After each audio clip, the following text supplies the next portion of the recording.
These are the arguments over these business records, whether or not they should be presented before the jury. The jury is not present in the courtroom right now. Let's bring in our guest to break it all down, trial attorney Kelly Hyman. Why might the defense want to bring in these business records with the realtor? What's the relevance of the realtor, in your opinion, in the case that they're trying to form? State of mind. State of mind is key in these types of cases. What was in a person's state of mind? What did they think? What were they going to do? What were their plans like? What was their demeanor like? What was going on in their life? So I think that's definitely key when you think about what was someone's state of mind, and I think that's going to be how they want to introduce these documents. Yeah, and there's going to be more arguments on it. Let's get you back to court. Did you review Thomas v. State, Mr. Taylor? Yes, sir. All right, do you want to make any argument on it? No, sir. So Thomas v. State is helpful. It's 993 Southern 2nd 105 1st DCA. Although it was the state introducing the email against the defendant, the state sought to introduce an email that was prepared by an employee of the apartment complex where the victim lived and was murdered regarding statements made by the victim that she had someone living with her that was not on the lease for a year and she wanted that person out. And obviously the state was introducing that to prove that that was the defendant and that the victim was trying to evict him, and that was part of the reason why he then murdered her. And the first DCA found that even if the email from the employee's side qualified as a business record, I seem to... I don't see where they actually found and held that the email was a business record, which was my original question, but ultimately concluded that the statements that were made and then by the employee and then communicated through that business record, those statements were not, well, first they're hearsay, but they were not part of the records and the data compilations of the business itself. And that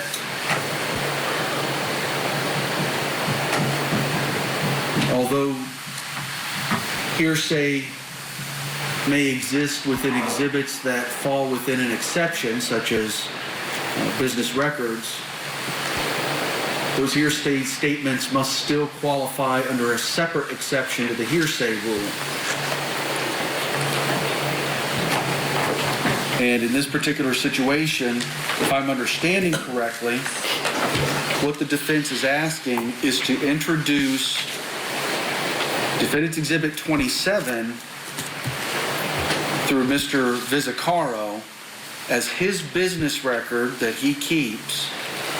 But according to Thomas, and then they also cited a prior case of theirs, Van Sant v. State, V-A-N-Z-A-N-T, 372 Southern 2nd 502, Florida 1st DCA 1979.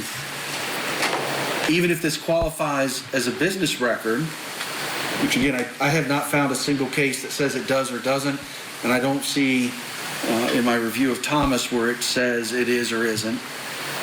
But the statements of Mr. Benefield are being offered to prove the truth of the matter that he's looking to buy a house in Lakewood Ranch are hearsay without exception. The exception, Your Honor, is state of mind. It clearly shows Mr. Benefield. Let's not forget what the defense is here. The court's allowed me now to bring in evidence of domestic violence, and here is Mr. Benefield, Judge White, negotiating with a realtor to buy the house directly behind the home where Ashley Benefield lives, and he's doing it at the time the South Carolina domestic violence injunction prohibits that. He would not be able to buy that house directly behind Ashley Benefield's home. It's like 200 feet away, 100 feet away. And it's a continued pattern and practice.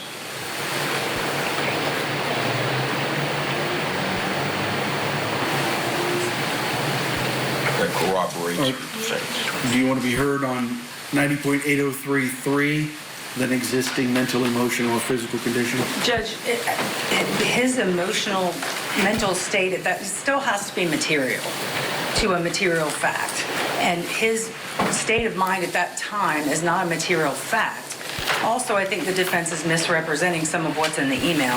Mr. Benefield never said he wanted to buy the house. He said he wanted to rent the house, and he said, I'll have to check with Ashley first. So I think some of the misrepresentation that's going on, we should probably just read the email. But I don't think it has anything to do with his state of mind. His state of mind at this point in time is not relevant.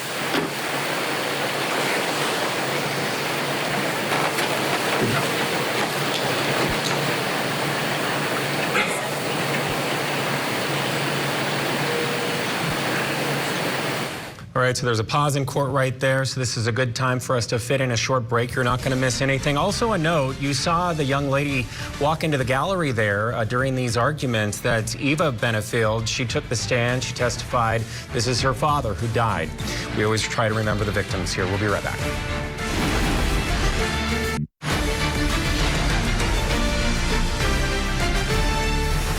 Welcome back. You're watching Court TV Live. I'm Matt Johnson in this week for Ted Rowlands. Thanks for being with us. And it's a busy Monday here at Court TV. Let's get you back to Florida now, where we have been watching day 5 in the Black Swan murder trial. Former ballerina Ashley Benefield is accused of killing her estranged husband, Doug, back in September 2020. She claims that it was self-defense. Let's get you back into court now, right where we left off. The parties are arguing outside the jury's presence.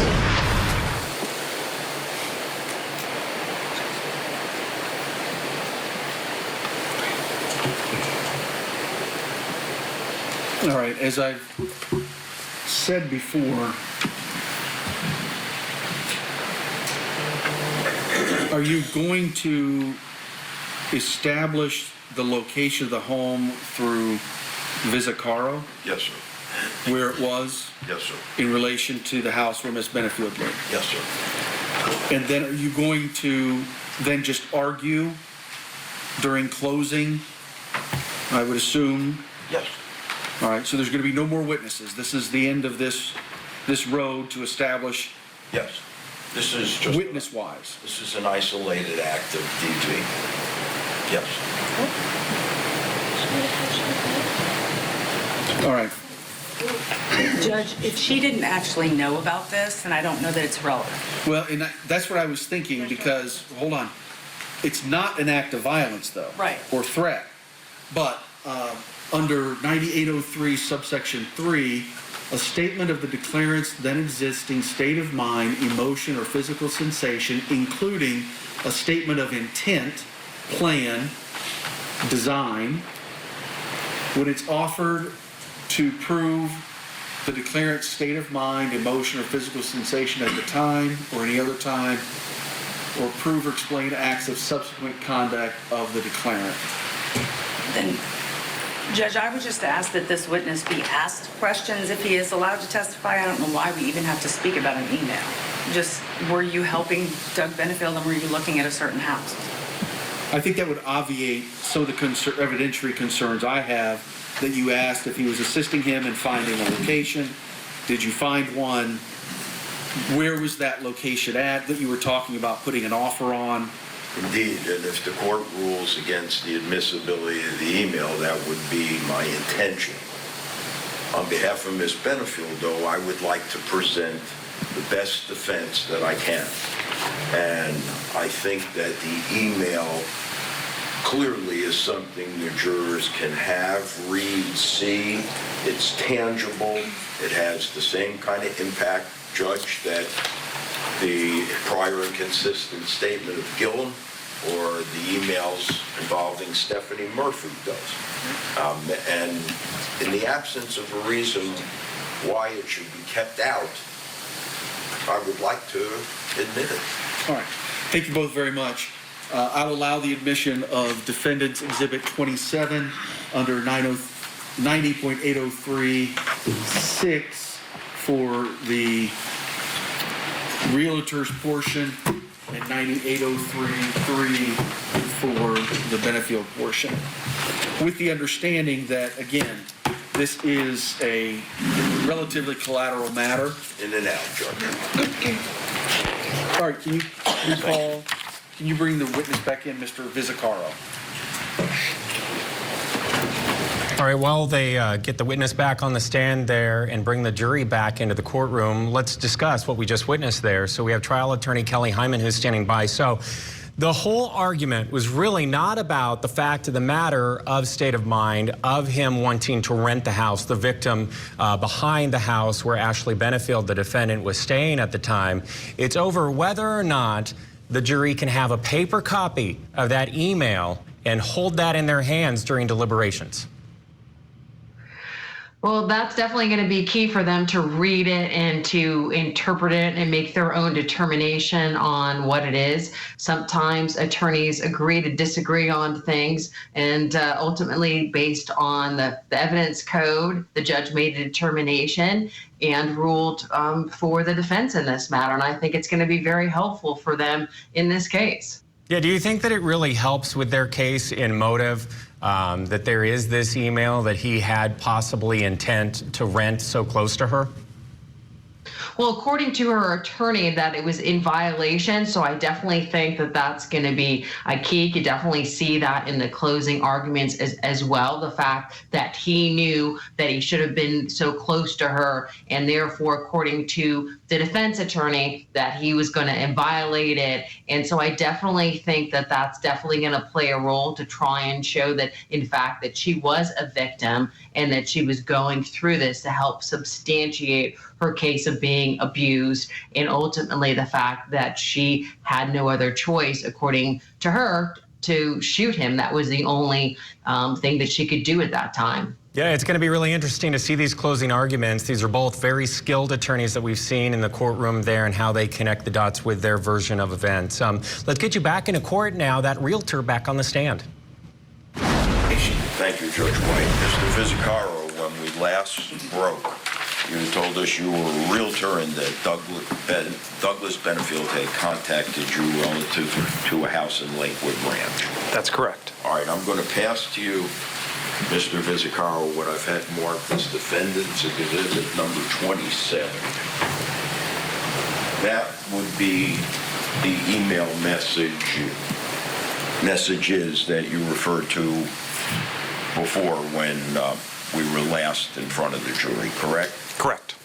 Is that a true and accurate copy of the email exchange between you and Douglas Benefield? Yes. What is the date of that exchange? The last email I see here was March 12th of 2018. March 12th, 2018. Your Honor, at this time, I would move to introduce that into evidence on behalf of Ms. Benefield. All right, same objections, overruled. Defendant's Exhibit 27 will be received. Now, Mr. Vizzacaro, I know you've told us that the home, do you recall the address of the home? Yes. What was it? 5060 Newport News Circle.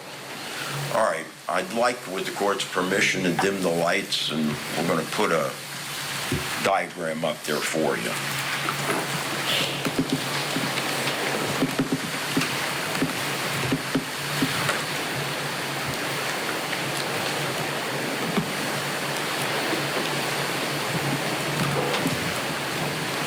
And as luck would have it, you have the pointer. Okay, so this will give you The beam? the beam. Okay. Would you please show us on that diagram where the house was that Mr. Benefield contacted you about purchasing? This one right here. Right there. Now, that house, is it directly behind the house in front of it with a red dot on it? Yes. Yes, it is. Okay.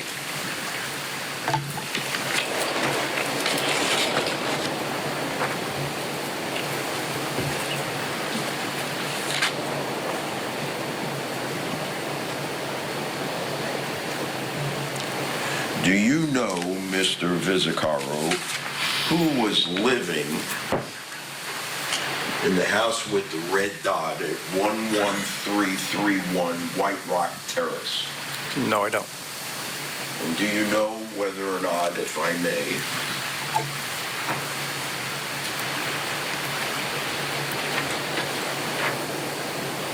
you know whether or not you don't know who was living in this house? No. This is the house that Mr. Benefield was interested in purchasing. Correct. Do you know whether or not Mr. John Sant lived in that house? I don't know. Give me just a moment, Your Honor. I don't believe I have anything further.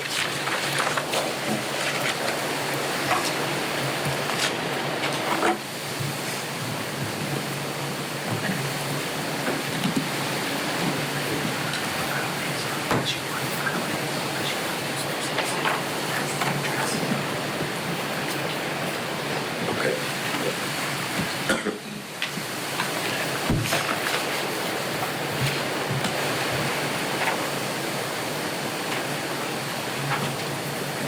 Did I finish? Mr. Vaccaro, my oversight. I'm going to pass to you what I've marked as Defendant's Exhibit number 28 and ask you if you can identify it.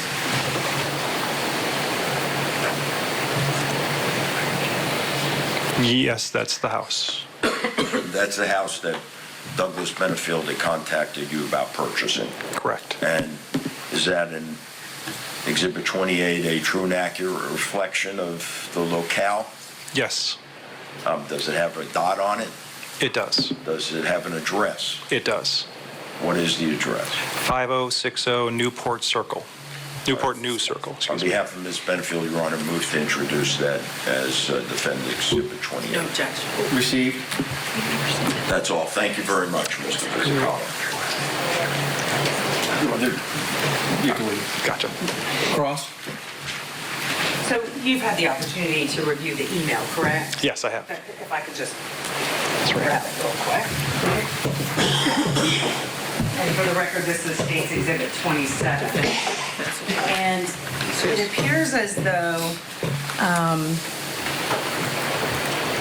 you're speaking with Mr. Benefield about potentially this house coming up, or the price being lowered on this house, correct? That's correct, yes. All right. So you were contacting Mr. Benefield about it? I reached out to him about that. Okay. And he actually said he may just want to rent. Isn't that correct? That is correct. And he also said he didn't want to do anything without speaking to Ashley first. That was a comment that was later in the conversation, yes. Okay. And if I could show you State's Exhibit 27, it's very small type at the top, so you might be able to. That's why. For the record, Defense Exhibit 27. I'm sorry, Defense Exhibit 27. Does he say there that he needs to speak with Ashley first? It appears that way, yes. Okay. Yeah. Thank you. No further questions. Any redirect? Nope. Can the witness be released? Yes, sir. Ma'am? Yes. All right, sir, you're released from your subpoena. You're free to go. Thank you.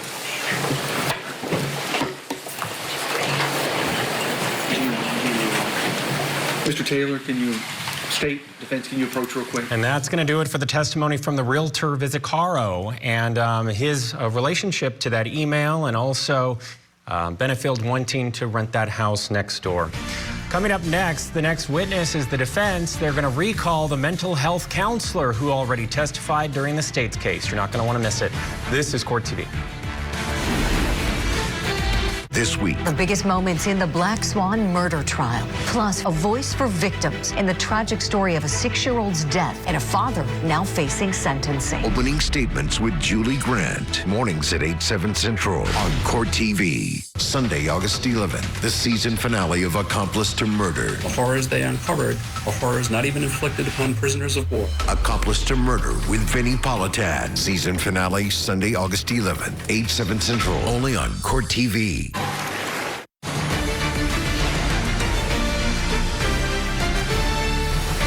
Back to Manatee County, Florida we go, where the defense is in day 5 of their case, actually day 2 of their case in chief, day 5 of the Black Swan murder trial.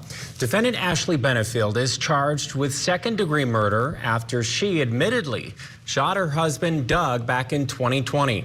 She claims that she feared for her life after he allegedly assaulted her. Let's get you back into court now, where the defense has recalled a social worker to the stand. Hi there. Welcome back. Thank you. As a result of the counseling sessions that you had with Douglas Benefield, did you reach any conclusions with respect to Doug? Objection. Improper testimony. Opinion testimony.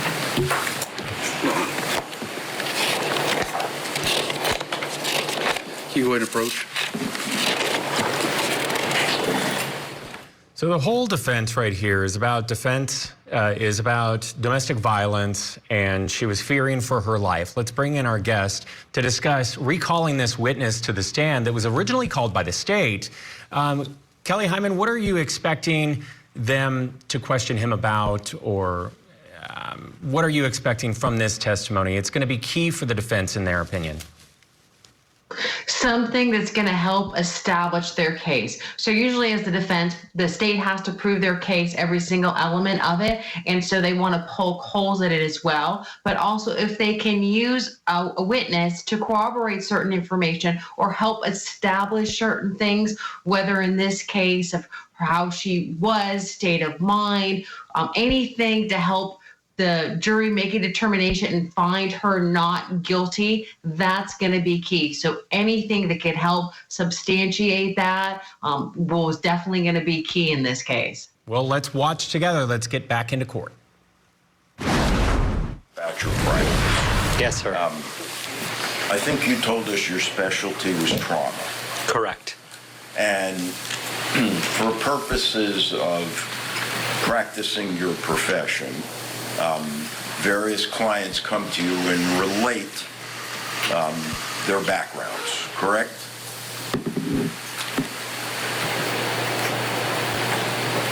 Various people come to me and they've had traumatic experiences in their background. Some may be upfront in presenting them, some may not, but purpose of treatment is to get now to work better, and sometimes that requires unplugging and healing emotional wounds from the past.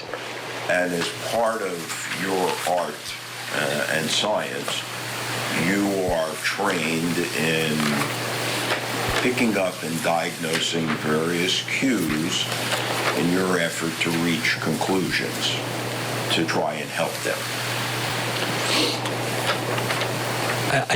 I'm not following the question. As part of your practice, you're trained in being able to observe and detect various cues from these patients, are you not? What do you mean by cues? Indications of areas of trouble. For example, you don't always have patients that come out and say, oh, I am traumatized because of this. Rather, they may speak in obtuse terms, and you are charged with, among other things, trying to figure out where the trauma lies and why. I would answer that slightly different than the way that you're framing the question. So when somebody comes in to see me, my job is to understand what's not working and really what's not working in their life today. Okay. If that leads us to unplugging earlier trauma, which frequently it does, great. But that's the purpose when they first come in, is me understanding what's going on with them today that's not working, and hopefully saying it back to them in a way that they're getting it, that I understand.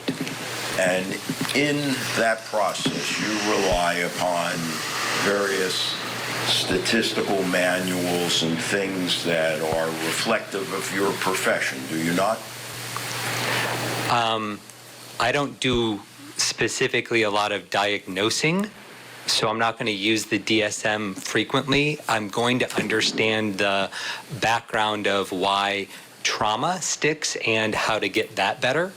And to understand the background of trauma, have you in the past, or do you periodically consult learned treatises and periodicals, things that help you to reach that understanding? If you're asking, do I go to continued ongoing training and development?